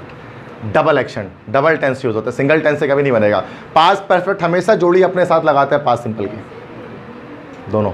The patient had died before the doctor came, इस तरह के सेंटेंसेस। ठीक है, तो a past action with happened before another past action is called past perfect tense. माजी में 2 काम हुए हों, जो काम पहले होगा वो पास्ट परफेक्ट में, जो बाद में होगा पास्ट सिंपल में। Use past perfect for earlier action while past simple for later action. जो पहले वाला काम है वो पास्ट परफेक्ट में, और जो बाद में होने वाला काम है वो पास्ट सिंपल में। ठीक है, अच्छा दूसरा यूजेज क्या है, ये तो पहला यूजेज है इसका। दूसरा यूजेज क्या है, पास्ट स्टेट या पास्ट के पोजीशन को भी यूज शो कर सकता है जो स्पेसिफिक टाइम से, वो प्रेजेंट परफेक्ट में भी जो सेकंड यूजेज अभी मैंने बताया था। जैसे वो सुबह से बीमार है, ऐसा भी हो सकता था, वो सुबह से बीमार था, तो ये उस सूरत में क्या हो जाएगा, पास्ट परफेक्ट का सेकंड यूज हो जाएगा। दोनों यूजेज बताता हूँ मैं आपको। फॉर्मूला क्या है, हेड के साथ थर्ड फॉर्म सिंपल, और हेड नॉट के साथ थर्ड फॉर्म आ जाए तो फिर आ जाओ, तो फिर क्या हो जाएगा, ये नेगेटिव हो जाएगा। लेकिन इसके साथ पूरा एक और स्ट्रक्चर लगेगा आगे, इसके साथ कंप्लीट एक और स्ट्रक्चर लगेगा बिफोर या आफ्टर के साथ। बिफोर या आफ्टर आएगा और उसके साथ पास्ट सिंपल आएगा। इसको मैं यूज़ करके दिखाता हूँ कैसे यूज़ होता है। तो यहाँ पर टाइम लाइन डायग्राम से भी आप शो कर सकते हैं कि माजी में 2 काम हुए हैं। देखिए, एक 8:30 बजे हुआ, एक 8:45 पे हुआ। जो 8:30 बजे हुआ पास्ट परफेक्ट, जो 8:45 पे हुआ वो पास्ट सिंपल। माजी में जो काम पहले हुआ वो पास्ट परफेक्ट में, जो बाद में हुआ वो पास्ट सिंपल में। पास्ट में 2 एक्शन हुए हैं, माजी में टाइम लाइन में चेक करोगे 2 एक्शन दिख रहे हैं। एक काम पास्ट पहले हो रहा है, एक काम बाद में। जो पहले हो रहा है वो पास्ट परफेक्ट, और जो बाद में हो रहा है वो पास्ट सिंपल। बस इतनी बात याद रखें। अब एक टेंस को पूरा दिन पढ़ने की जरूरत नहीं है। असल में हम क्या करते हैं, एक टेंस में हम पूरा दिन निकाल देते हैं। इससे क्या होता है, 12वें टेंस पढ़ते पढ़ते पहले टेंस भूल जाते हैं क्या पढ़ा था उसमें। 12 दिन हो जाते हैं ना, तो बेहतर ये होता है कि आप एक साथ उसको थोड़ा सा पढ़ लो ना, ये बहुत बेटर है। इससे क्या होगा, आपकी स्किल्स इंप्रूव होंगी। एक साथ 12 पढ़ो जब भी पढ़ो टेंस को। टेंस वो चीज़ नहीं है कि आप एक पहले 2 पढ़ें, फिर कल 2 पढ़ेंगे, परसों 2 पढ़ लेंगे, ऐसे कुछ समझ में नहीं आएगा, सब मिक्स हो जाएगा। एक साथ पढ़ लो और एक साथ जहन में स्ट्रक्चर बैठा लो, तब फायदा होगा। Then you can use the tenses, फिर आप टेंस को इस्तेमाल कर पाएंगे, वरना टेंस को यूज़ कभी भी ज़िंदगी में आप नहीं कर पाएंगे। ट्रांसलेशन तो कर लेंगे, बट टेंस का इस्तेमाल डिफरेंट जगहों पर, स्पॉटिंग एरर्स में, सेंटेंस करेक्शन में, सेंटेंस फॉर्मेशन में, इसमें इस्तेमाल नहीं कर पाएंगे। क्योंकि उस वक्त हर वक्त आपके जहन में टेंसेस 12 हिफ्ज़ होने चाहिए, तब जाकर आप ये सब कर सकते हैं। अब ज़रा देखो, स्टार्ट करते हैं। Helping example, the patient had died before the doctor came, तो सिंपल सेंटेंस है। ठीक है, before we arrive the station the train had left. जब हम स्टेशन पहुँचे तो ट्रेन रवाना हो चुकी थी। ये भी बड़ा सिंपल जुमला है। अब इसमें ज़रा देखो, दोनों में थोड़ा सा फ़र्क है। ये क्लॉजेस का फ़र्क यहाँ पर आपको देखने में आ रहा है। ठीक है, क्लॉजेस का फ़र्क देखने में आ रहा है। What is a clause, clause किसे कहते हैं? व्हाट इज़ अ क्लॉज, कौन बताएगा? That is a phrase, not a clause. Clause sense देता है। Part of a sentence is called a clause, part of a sentence is called a clause. देखो, clause एक sentence ही होता है, clause एक sentence होता है, लेकिन जब ये सेंटेंस, 2 सेंटेंस जब किसी कंजंक्शन की मदद से जुड़ जाते हैं ना, दो सेंटेंस को जब कोई कंजंक्शन और साथ मिलाकर जोड़ देता है फिर वो दोनों क्लॉज बन जाते हैं। जैसे मिसाल के तौर पे द पेशेंट हैड डाइड, ये तो पूरा सेंटेंस है ना, ये पूरा सेंटेंस है, मरीज मर चुका था, लेकिन जब हमने इसको बिफोर के साथ जोड़ दिया ना तो ये बन गया क्लॉज। क्लॉज क्या है? Clause is the part of sentence, ठीक है। तो जुमले का एक टुकड़ा ही होता है देखा जाए तो क्लॉज, बट इसमें कंप्लीट मीनिंग देने वाला टुकड़ा होता है, फ्रेश कंप्लीट मीनिंग नहीं देता, ठीक है। अब इसमें दो क्लॉज आपको यहाँ पर दिख रहे हैं। द पेशेंट हैड डाइड, ये कंप्लीट मीनिंग जो दे रहे हैं अपना, इसको हम लोग कौन सा क्लॉज कहते हैं बताओ? Principal clause. जो कंप्लीट मीनिंग देगा अपने अकेले, that is called a principal clause. और ये आपका बिफोर जो आ रहा है, this is called a conjunction. Conjunction is a parts of speech that joins two sentences together, that is called a conjunction, joining word, a linking word. और the doctor came, ठीक है। अच्छा, before the doctor came, conjunction के साथ जो पूरा का पूरा ये जुड़ रहा है ना, ये बिफोर द डॉक्टर केम, ये पूरा का पूरा कौन सा क्लॉज है? That is called subordinate clause. इसको सबऑर्डिनेट क्लॉज कहते हैं। सबऑर्डिनेट क्लॉज अकेले अपने मुकम्मल मायने नहीं देता। डॉक्टर के आने से पहले कोई सेंस कंप्लीट नहीं हो रहा है, लेकिन मरीज मुड़ चुका था, इसका सेंस कंप्लीट हो रहा है। डॉक्टर के आने से पहले कोई सेंस कंप्लीट नहीं है, तो जो अकेले मुकम्मल मायने दे, प्रिंसिपल क्लॉज आगे लिख देता हूँ, मेक्स कंप्लीट सेंस, जो कंप्लीट सेंस बनाए वो क्या है भाई? प्रिंसिपल क्लॉज है। और सबऑर्डिनेट क्लॉज क्या होगा? डजंट मेक कंप्लीट सेंस, ये कंप्लीट सेंस नहीं बनाएगा, that is called a subordinate clause. English language में नॉर्मली ऐसा होता है। अच्छा, इंग्लिश और उर्दू का मसला है। इंग्लिश में नॉर्मली प्रिंसिपल क्लॉज को पहले लगाते हैं और सबऑर्डिनेट को बाद में लगाते हैं, नॉर्मल रिप्रेजेंटेशन है इंग्लिश की। उर्दू में उलट करते हैं, उर्दू में पहले सबऑर्डिनेट बोलते हैं फिर प्रिंसिपल बोलते हैं। जैसे डॉक्टर के आने से पहले मरीज मर चुका था, बहुत कम लोग ऐसे कहते हैं मरीज मर चुका था डॉक्टर के आने से पहले, 100 में से एक बंदा ऐसे बोलता होगा। या मेरे आने से पहले तुम जा चुके थे, ये है परफेक्ट। मेरे आने से पहले आपने सबऑर्डिनेट पहले लगाया, तुम जा चुके थे, प्रिंसिपल बाद में लगाया। बहुत कम लोग ऐसा बोलते हैं तुम जा चुके थे मेरे आने से पहले, बहुत कम लोग ऐसा बोलते हैं। होता है बहुत, दोनों बात करिए इसमें, दोनों में फ़र्क थोड़ी ना है। इंग्लिश में क्या होता है कि ज़्यादातर the patient had died before the doctor came, ये कॉमन है, लेकिन before we arrive the station the train had left, ये बहुत कम लोग कहते हैं। तो स्ट्रक्चर में फ़र्क है इंग्लिश और उर्दू के, इसलिए हमें सीखने में थोड़ा टाइम लगता है इंग्लिश लैंग्वेज को, क्योंकि स्ट्रक्चर ही अलग है ना, उलट बोल रहे होते हैं उसको, रिवर्स बोल रहे होते हैं। जैसे उर्दू है, उर्दू में जब हम बोलते हैं ना कि मेरा नाम नसीम है, तो सब्जेक्ट, ऑब्जेक्ट और वर्ब, ये है इंग्लिश उर्दू का पैटर्न। पहले सब्जेक्ट, फिर ऑब्जेक्ट, फिर वर्ब। जैसे मैं तुम्हारा उस्ताद हूँ, मैं सब्जेक्ट, तुम्हारा उस्ताद ऑब्जेक्ट और हूँ वर्ब। इंग्लिश में क्या है? I am your teacher, subject verb object. ये बड़े बेसिक सा फ़र्क लग रहा है, लेकिन उसकी वजह से हमें बोलना नहीं आ रहा होता है, टाइम लगता है। और जो स्पीकर्स, जिन स्पीकर जैसे फ्रेंच है, जर्मन है, स्पेनिश है, उनमें पैटर्न ही होता है सब्जेक्ट वर्ब ऑब्जेक्ट। भले वर्ड्स अलग होते हैं, पैटर्न सेम होता है, वो जल्दी इंग्लिश सीख जाते हैं। उर्दू वालों को इसलिए मुश्किल पेश आती है क्योंकि हमारा पैटर्न ही उर्दू का बिल्कुल अलग है, डिफरेंट है।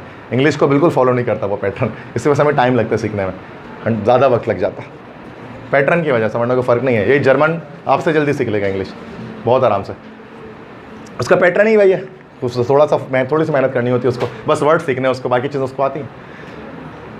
अच्छा, हमें क्या करना है? वर्ड्स भी सीखना होता है, स्ट्रक्चर भी सीखना पड़ जाता है, दोनों करते तो हमें टाइम लगता है। Before we arrive the station the train had left, ठीक है। Next, the thieves escaped after they had looted everyone. अच्छा, आफ्टर के केस में थोड़ा सा मसला होता है।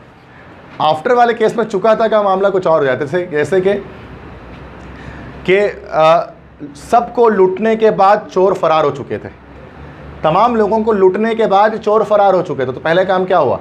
लूटने का काम पहले हुआ, फरार होने का काम बाद में हुआ। तो जो काम पहले हुआ उसको किस में बनाएंगे? पास्ट परफेक्ट में बनाएंगे।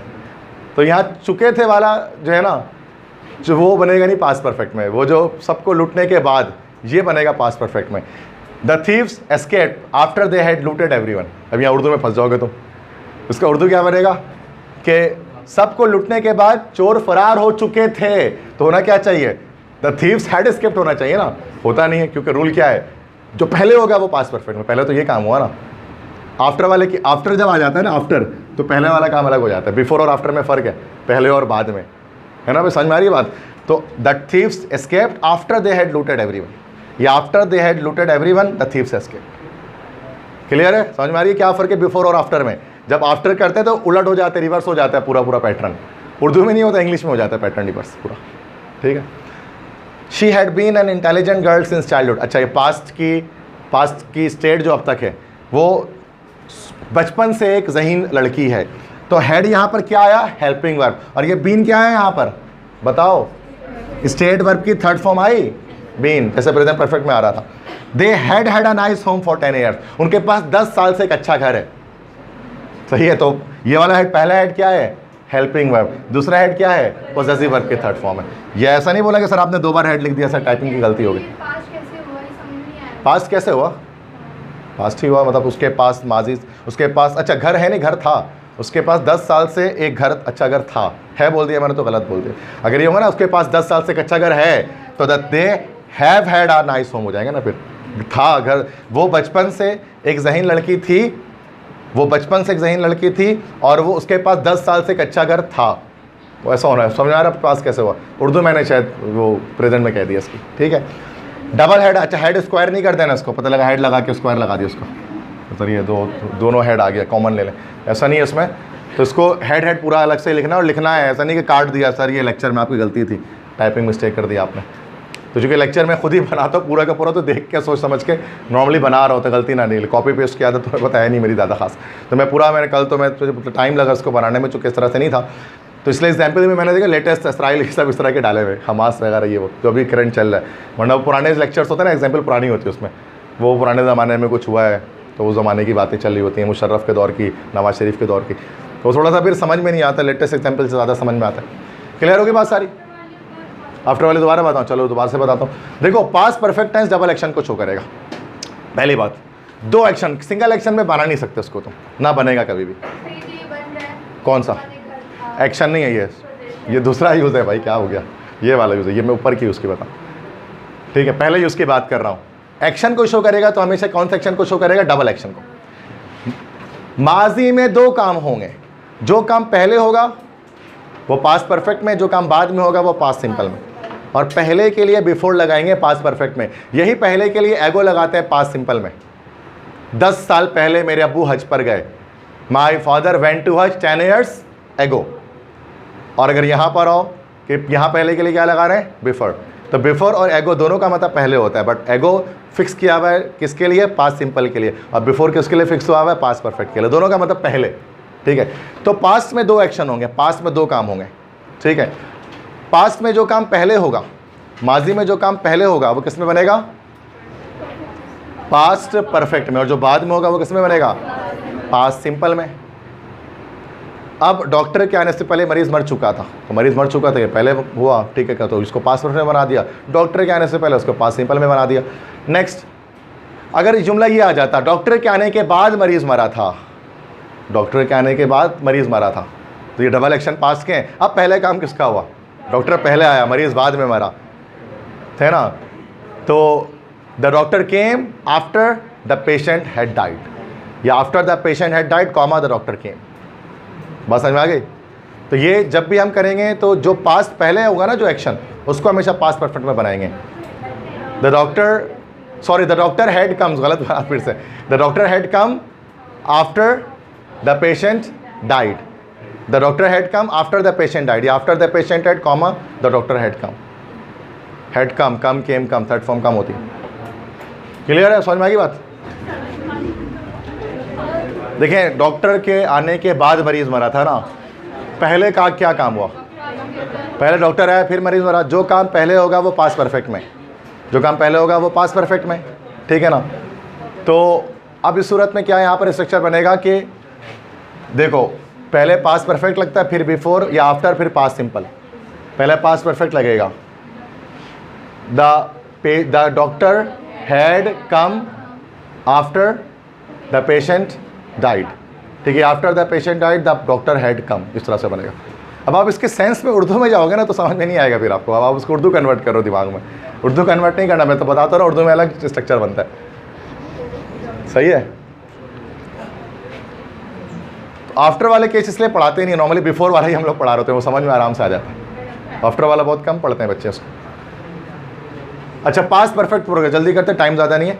Past perfect progressive tense, past perfect continuous tense, simple, एक ऐसा एक्शन जो पास्ट में स्टार्ट हुआ था किसी खास टाइम से और पास्ट में कंटिन्यू था, पास्ट से स्टार्ट होकर प्रेजेंट में कंटिन्यू रहे तो फिर प्रेजेंट परफेक्ट कंटिन्यूअस, और पास्ट से स्टार्ट होकर पास्ट में कंटिन्यू रहे तो फिर पास्ट परफेक्ट कंटिन्यूअस। मैं तुम्हें 1 घंटे से पढ़ा रहा हूँ, प्रेजेंट परफेक्ट कंटिन्यूअस। मैं 15 मिनट से कोचिंग सेंटर की तरफ आ रहा था, that is past perfect continuous, ठीक है। माजी में काम खास वक्त से हो रहा था। N action started in the past from a specific time and continue in the past, माजी में जारी था। हैड बीन के साथ आईएनजी फॉर्म सिंस फॉर्म लगता है उसके साथ, हैड बीन हेल्पिंग वर्ब और आईएनजी फॉर्म उसकी लगेगी वर्ब की। The Muslims had been observing fast for 29 days, मुसलमान 29 दिन से रोज़ा रख रहे थे, अब तो नहीं रख रहे, माजी में रख रहे थे, तो 29 दिन से ये काम हो रहा था। अब ये 30 है 29 से ये नहीं जाने को, अल्लाह ही जाने, ठीक है। टेंस समझ में आ गया पास्ट के चारों टेंस। कीपिंग फास्ट को ऑब्जर्विंग फास्ट भी कहते हैं, रोज़ा रखना, कीपिंग फास्ट ऑब्जर्विंग फास्ट एक ही बात है। आई एम ऑब्जर्विंग फास्ट भी लिख सकते हैं, आई एम कीपिंग फास्ट भी लिख सकते हैं, या आई एम फास्टिंग भी लिख सकते हैं, एक ही बात है, अलग अलग तरीके। फॉर फ्यूचर में आते हैं मुस्तकबिल के टेंस में। फ्यूचर के सारे टेंस आसान है, फ्यूचर सिंपल टेंस, मुस्तकबिल की बात है। फ्यूचर का भाई सिंपल टेंस 3 ही बात बताएगा, कितनी बार बोल रहा हूँ मैं ये बात, स्टेट पोजीशन एक्शन, ठीक है। फ्यूचर का स्टेट, फ्यूचर का पोजीशन और फ्यूचर का एक्शन। और फ्यूचर का कौन सा एक्शन, जस्ट आपकी ख्वाहिश। फ्यूचर का एक्शन तो आपका प्रेजेंट कंटिन्यूस भी बता रहा था थोड़ी देर पहले तक, लेकिन वो प्रेजेंट कंटिन्यूस टेंस जो आपका बता रहा था दैट इज वो आपके प्लान्ड फ्यूचर के बारे में बात कर रहा था, ठीक है। तो वो आपके प्लान्ड फ्यूचर के बारे में बात कर रहा था। फ्यूचर विश जिसकी बात हम करते हैं, ठीक है। जैसे एक विश की बात कर रहे हैं कि वो एक ख्वाहिश की बयान कर रहा है, ख्वाहिश क्या थी किसी की, ठीक है। और अगर प्लान्ड हो जाए, अरेंज फ्यूचर हो जाए, तो फिर वो प्रेजेंट कंटिन्यूस है। फ़र्क याद रखें, फ्यूचर का काम तो बताएगा लेकिन फ्यूचर के जस्ट विश को बताएगा। और अगर आपने उसकी अरेंजमेंट कर दी, आपने उसकी प्लानिंग कर दी, तो फिर प्रेजेंट कंटिन्यूस, ठीक है। उर्दू में भी हम ऐसा बहुत बार बोलते हैं कि यार अगले हफ्ते मैं लाहौर जा रहा हूँ, बोलते नहीं अगले हफ्ते लाहौर जा रहा हूँ मैं, तो जा रहा हूँ बोलते हैं, लेकिन काम तो फ्यूचर में होगा, ठीक है ना भाई। तो ये ऐसा होता है कि आप मुस्तकबिल की बात को प्रेजेंट कंटिन्यूस में बोल रहे होते हैं। हाँ अच्छा, क्या मुझे आई विल हैव टू का स्ट्रक्चर है, हैव टू है ना, मुझे वहाँ जाना है, आई हैव टू, वो स्ट्रक्चर है, स्ट्रक्चर पे बात नहीं कर रहे, टेंस पे बात अभी हम कर रहे हैं। Structures are different thing, structure तो इंग्लिश लैंग्वेज में पढ़ोगे ना, वो हम यहाँ थोड़ी ना पढ़ेंगे। ओके, अफर्मेटिव क्या है फार्मूला, विल शैल, विल या शैल के साथ वर्ब की फर्स्ट फॉर्म, विल या शैल दोनों लगा सकते हैं। अच्छा, नेगेटिव में विल या शैल के साथ नॉट लगा देंगे, बस इतनी सी बात है। आई और वी के साथ हम शैल इस्तेमाल करते हैं, बाकी तमाम हेल्पिंग वर्ब्स, बाकी तमाम प्रोनाउंस के साथ हम विल इस्तेमाल करेंगे। Americans never use shall. If you are following American English then you don't need to use shall here. अच्छा, शैल कोई आउटडेटेड चीज़ नहीं है। बच्चे बोलते हैं सर शैल इंग्लिश से ख़त्म हो गया, डिक्शनरी में जैसा ना कुरान के हुरूफ अल्लाह ताला उठा लेंगे, तो शैल को जो है वो किताबों से उठा लिया गया, मतलब ऐसी बात, मतलब ख़त्म हो गया सर। और ख़त्म क्या, कोई ट्रेंड थोड़ी ना, फैशन थोड़ी ना चला तो ख़त्म हो जाएगा, तो लैंग्वेज है। तो बच्चे अजीब सी बात कर, सर ये तो ख़त्म हो गया ना सर आजकल, मतलब तो बाकी भी वर्ड्स ख़त्म कर दें, फिर इतने वर्ड क्यों रखे हैं। डू डस में से डू ख़त्म करके डस छोड़ दें, है ना, हैज़ से हैव ख़त्म करके हैज़ छोड़ दें, आसान हो जाएगा। तो ये ख़त्म होने वाली चीज़ नहीं होती, ये लैंग्वेजेस का फ़र्क है। अमेरिकन्स सिर्फ विल इस्तेमाल करते हैं। आज भी आप ब्रिटेन जाओगे, यूके जाओगे, इंग्लैंड जाओगे, तो वो शैल इस्तेमाल करते हैं। I shall go there, we shall go there, आज भी कहते हैं वो। और ब्रिटिश कोई 1-2 लोगों की आबादी नहीं है, लाखों करोड़ों लोगों की आबादी है इंग्लैंड के अंदर, तो फिर वो भी तो आप शैल इस्तेमाल कर ही रहे हैं ना। ये बस अमेरिकन और ब्रिटिश का फ़र्क है। अमेरिकन शैल इस्तेमाल नहीं करते, ब्रिटिश शैल इस्तेमाल करते हैं। अमेरिकन सब जगह विल लगाते हैं, ब्रिटिश आई और वी के साथ शैल लगाते हैं, बाकी सब जगह विल लगाते हैं। आउटडेटेड फैशन जैसे कोई बात नहीं करना भाई, तो बहुत सतही बात है, बहुत सरफेस नॉलेज है। अगर आप ऐसी बात कर रहे हो कि सर ये ख़त्म हो गया है दुनिया से, ऐसे कैसे हो सकता है, मतलब सब सारे वर्ड्स बोल रहे हैं लोग, तो ख़त्म कैसे होगी कोई चीज़। Example, you all will be doctors and engineers in the future, जोर से बोलो आमीन। अच्छा तो सही है। तो you all will be doctors and engineer, ये क्या है, एक्शन है, स्टेट है क्या पोजीशन है, स्टेट है, ठीक है, स्टेट है। तुम सब डॉक्टर और इंजीनियर बनोगे मुस्तकबिल में। अच्छा, अब यहाँ पर अब बोलोगे सर ये तो उसमें कोई भी हेल्प, हमने तो पढ़ा था is am are first form है, सेकंड फॉर्म वॉज वर है, थर्ड फॉर्म बीन है, इसमें तो कोई भी स्टेट वर्ब तो प्रणाली कोई लगाते, will be, will helping verb लग रहा है, और स्टेट वर्ब की first form is am are होती है, लेकिन इज एम आर को शॉर्ट फॉर्म में पता है क्या लिखते हैं इंग्लिश में, बी, इसलिए विल बी कहलाता है। Will is, will am, will are नहीं हो गया, ये विल बी हो जाता है, जो कि थोड़ा सा आसान कर देगा रेपिटेशन है ज़िंदगी आपकी, कि विल बी बोल दिया, वरना will is, will am, will are बोलना पड़ता आपको, तो ये बड़ा मसला हो जाता। तो विल के साथ बी इसका जो शॉर्टकट फॉर्म है इज एम आर की, ठीक है। Doctors and engineers in the future. Kashmir will be the part of Pakistan, तो फिर से बोलो इंशाल्लाह, ठीक है। Kashmir will be the part of Pakistan. Kashmir Pakistan का हिस्सा होगा, ये भी फ्यूचर के स्टेट है। विल बी काम तो नहीं है, एक्शन नहीं है, स्टेट है। I will have a masters degree next month, ठीक है मेरे पास है वैसे, उसमें अपने आप के लिए बोल सकता हूँ, ठीक है। I will have a masters degree next month, अगले महीने मेरे पास एक मास्टर्स डिग्री होगी। तो ये क्या है, पोजीशन है, विल के साथ है फर्स्ट फॉर्म आ गई, ठीक है। She will polish my shoes, ये एक्शन आ गया। ये जो ख्वाहिश है मेरी, क्या पता ना करे, क्या पता लो खुद कर लो, ठीक है। तो मतलब ये एक डिज़ायर है, she will polish my shoes. Plan नहीं किया कि करना ही उसको है, अगर कराए तो she is polishing my shoes after an hour, ऐसा होना चाहिए कि तो वो मेरा शूज़ पॉलिश करने वाली है घंटे बाद, तो मतलब होने वाला है काम। लेकिन अगर नहीं, अगर लिखा हुआ है तो जैसे मेरी ख्वाहिश है। You want make a noise in the class, तुम जमात में शोर नहीं मचाओगे। तो विल नॉट को शॉर्ट में हम लोग क्या लिख देते हैं, वॉन्ट लिख देते हैं। तो ये एक नेगेटिव में हो गया। बस समझ में आ गई, सिंपल क्लियर, सारी चीज़ें fast future simple tense easy. आगे बढ़े, फ्यूचर कंटिन्यूस। यार कंटिन्यूस टेंस सारे बड़े आसान होते हैं, कुछ भी नहीं होता। फ्यूचर कंटिन्यूस, जो काम मुस्तकबिल में कंटिन्यू होगा, जारी होगा, हो रहा होगा। An action which will be happening in the, अरे पास्ट को लिख दिया, इन द फ्यूचर, ठीक है। सब्जेक्ट विल बी, वर्ब की एनजी फॉर्म ऑब्जेक्ट, और इंटरोगेटिव में विल नॉट बी के साथ एनजी फॉर्म आ जाएगा। विल बी इसकी हेल्पिंग वर्ब है। You will be going to your home after the class, आप क्लास के बाद अपने घर जा रहे होंगे, मुस्तकबिल में ये काम कंटिन्यू होगा। क्लियर, परफेक्ट, सिंपल है। Okay, future perfect tense, tense number 11। इसमें कुछ नहीं था वैसे, देखें चेक कर लें, क्लियर है ना, कुछ भी मैंने स्लाइड ज़्यादा, इसमें ज़्यादा कुछ है नहीं ना, तो बनाऊँ क्या इसमें, आपने भी कभी नहीं पढ़ोगा इसके बारे में ज़्यादा कुछ, सेंस के बारे में है ही कुछ, सिंपल टेंस है, जिसके बारे में जो डिटेल्स है मैं दे रहा हूँ उसको, ठीक है, सिंपल जो भी डिटेल्स हैं। Future perfect tense 11 tense. अब फ्यूचर एक्शन, अच्छा मैंने बताया पास्ट परफेक्ट फ्यूचर परफेक्ट दोनों क्या है भाई, डबल एक्शन है।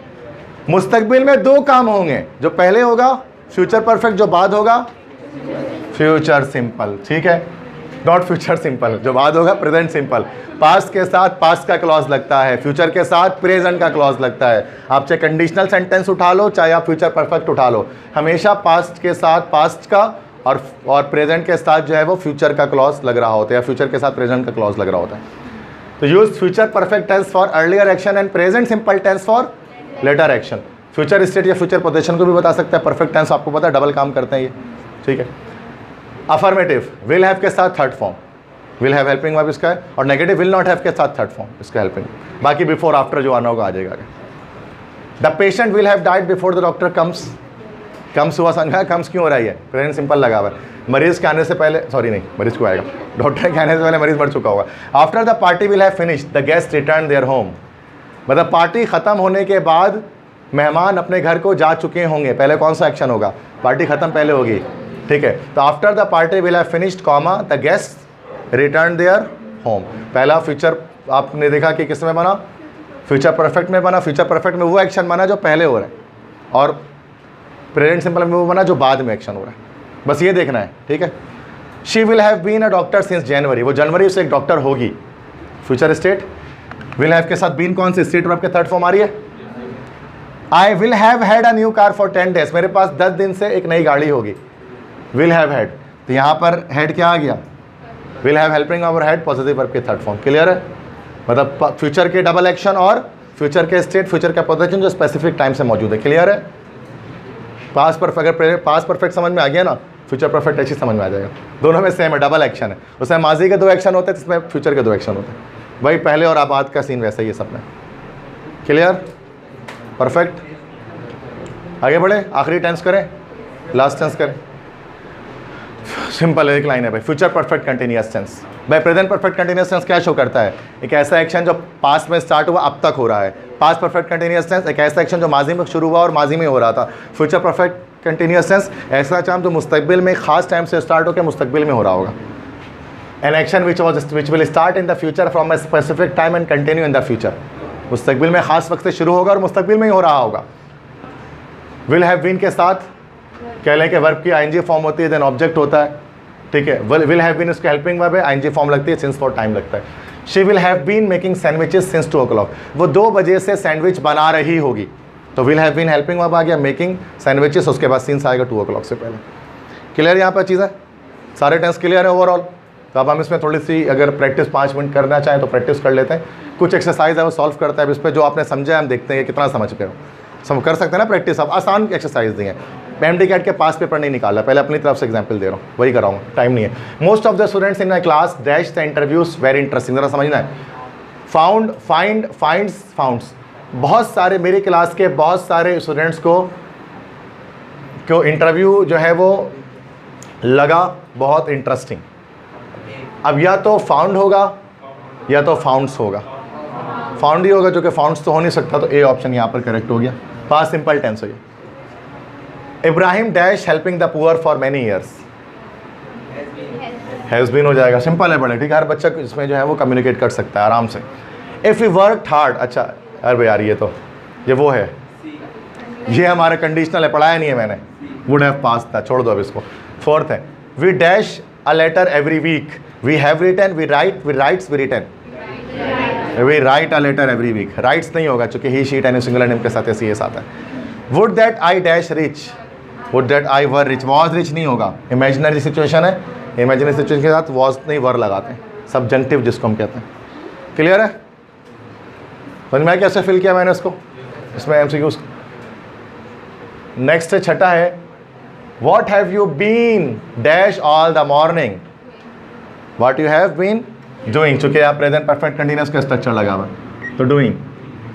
Dash in the rain for half, I dash in the rain for half an hour, I stand, I was standing, I will be standing, I have been standing. ABCD D होगा, I have been standing, जो present for आ गया ना, present perfect continuous लगेगा, कोई ना कोई perfect continuous होगा सिंस फॉर आया तो। When the bell rang, he dash a bath, he was having a bath, when the bell rang he was having a bath। अच्छा, अब यहाँ पर क्या होता है कि पास्ट, कभी देखो पास्ट सिंपल का एक और ये होता है कि पास्ट के दो, पास्ट में अगर कोई लॉन्गर एक्शन हो रहा हो, उसके बीच में कोई शॉर्टर एक्शन हुआ हो, तो पास्ट लॉन्गर एक्शन को पास्ट कंटिन्यूअस में बनाते हैं, शॉर्टर एक्शन को पास्ट सिंपल में बनाते हैं। जैसे कि when she was cutting onion her finger cut, जब वो प्याज काट रही थी तो फिर उसकी उंगली कट गई। अब दोनों एक्शन पास्ट में हुआ है, प्याज काटते हुए उसकी उंगली कट गई, तो जो लॉन्गर एक्शन था वो प्याज का काटना था, उंगली का कटना एक शॉर्टर एक्शन है। तो when she was cutting onion her finger cut, तो ये वाला सिचुएशन है कि when the bell rang he was having a bath, तो ये लॉन्गर एक्शन है and this is the shorter action when the bell rang. तो सही है, वॉज हैविंग, तो हमेशा पास्ट सिंपल के साथ पास्ट कंटिन्यूअस भी लगता है समटाइम्स, लॉन्गर और शॉर्टर एक्शन वाले काम के लिए। Longer action past continuous, shorter action past simple, ये याद रखें बस। This book dash last year has been published, is published, was published, had been published. Last year आया है, लास्ट ईयर, लास्ट मंथ, ये सब लगता है पास्ट कंटिन्यूअस में, पास्ट कंटिन्यूअस में, सॉरी पास्ट कंटिन्यूअस कह रहा, पास्ट सिंपल में, पास्ट सिंपल का पैसिव बना हुआ है।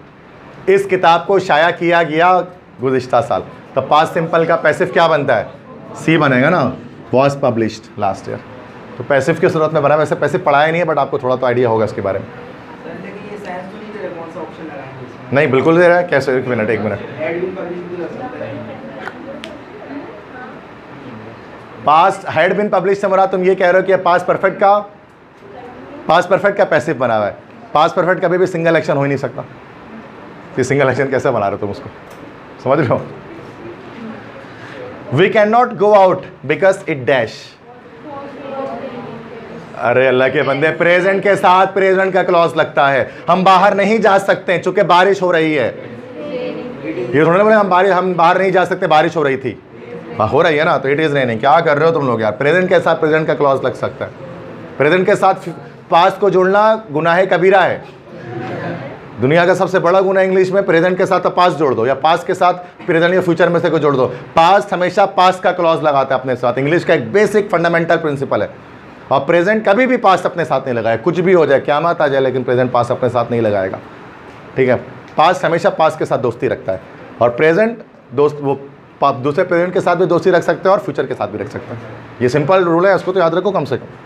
और तुम लोग पास्ट लगाते हो उसमें बैठ के, यार कैन नॉट प्रेजेंट है यार, क्या हो गया, थोड़ा दिमाग लगाओ, जल्दी में ज़रूरत नहीं है, मैं कोई क्विज के इनाम घर नहीं कर रहा हूँ यहाँ पर, आप आराम से सोच के बताएं। Hard work never dash waste, मेहनत कभी रहेगा नहीं जाती, yes, never goes in vain या गोज वेस्ट भी कहते हैं। My friend dash a car last week, bought, has bought, will buy, had bought. Has about, अभी बोला टाइम नहीं बताना प्रेजेंट परफेक्ट में, अबाउट होगा ना। प्रेजेंट परफेक्ट में बस एक टाइम बता सकते हैं, वो क्या है, टुडे। अभी पता है, इतना इसलिए बताया था कि ये सब गलती नहीं करो बेटा। ये है तो आता भी नहीं है इस तरह एमडी कैट में इतना आसान आसान, तो बहुत सिंपल है, सर सही से करो। We seldom dash to bed before 11। We seldom, seldom मतलब कभी कभार, या शाज़ो नादिर, मुश्किल से ही कभी। अच्छा इसमें था ये थोड़ा सा इशू है कि अब इसको हम 11 से पहले मुश्किल से ही बिस्तर पर जाते थे या जाते हैं, दोनों सूरतों में बना सकते हैं। आई थिंक कुछ बच्चे गो भी कह सकते हैं, कुछ वेंट भी कह सकते हैं, ऐसा है ना, क्योंकि आप प्रेजेंट का रिपीटेड एक्शन भी समझ सकते हैं उसको, और आपको उसको पास्ट का रिपीटेड एक्शन भी समझ सकते हैं। देखा जाए तो जो मैंने पढ़ा है उसके अकॉर्डिंग ये दोनों ही करेक्ट होना चाहिए। बेस्ट ऑप्शन वैसे गो यहाँ लगता है, अगर पेपर में आ जाए तो गो लगा देना ऐसे, क्योंकि नॉर्मली स्टूडेंट्स क्या समझते हैं कि पास्ट सिंपल, पास्ट के सिंगल एक्शन को समझते हैं, पास्ट के रिपीटेड एक्शन लोग यूज टू से ही बनाते हैं ज़्यादातर, पास्ट सिंपल से नहीं बनाते, इसलिए इस तरह के सवाल हो जाते हैं। नेक्स्ट है, she told me that she dash, she is happy, she will happy, she was happy, she has been happy. अब मारूंगा अगर गलती बताया तो, क्या बताओ, बताओ सही क्या बताओ। शी वॉज हैप्पी, चूँकि ये क्या है, पास्ट है, पास्ट के साथ पास्ट के दोस्त, ये सारे प्रेजेंट है और फ्यूचर है, तो वॉज हैप्पी। शुक्र है इस बार सही बताए, नहीं तो बीपी हाई हो जाता मेरा इसी में। तो टोल्ड आया ना, अच्छा शी टेल्स मी होता तो शी इज़ हैप्पी हो जाता, simple. I dash the college in November, I join, joins, join, have join, join past, क्योंकि टाइम आ गया ना तो पास्ट। ये बेसिक बात है, बस ये समझनी है, ज़्यादा कोई खेल नहीं होता टेंस के अंदर। तो ये चीज़ इसी में परेशान करेंगे आपको जो करेंगे। मिस आ गई क्या, मुझे नहीं पता, मिस आ गई हैं।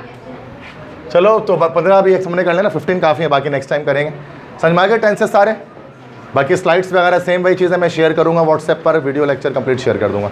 तो आप उसको क्या कीजिएगा, अगर आपको कोई पॉइंट मिसिंग हो गया तो उसको देख लीजिएगा, और वो लेक्चर लाजमी देखते भी रहिएगा। और ये कंप्लीट एक लेक्चर में कंप्लीट टेंस मैंने बताया, मैं कभी भी आप उसको यूज़ करना चाहो ज़िंदगी में अपने आराम से इस्तेमाल कर सकते हो, ठीक है, फ़ायदा ही होगा आपको।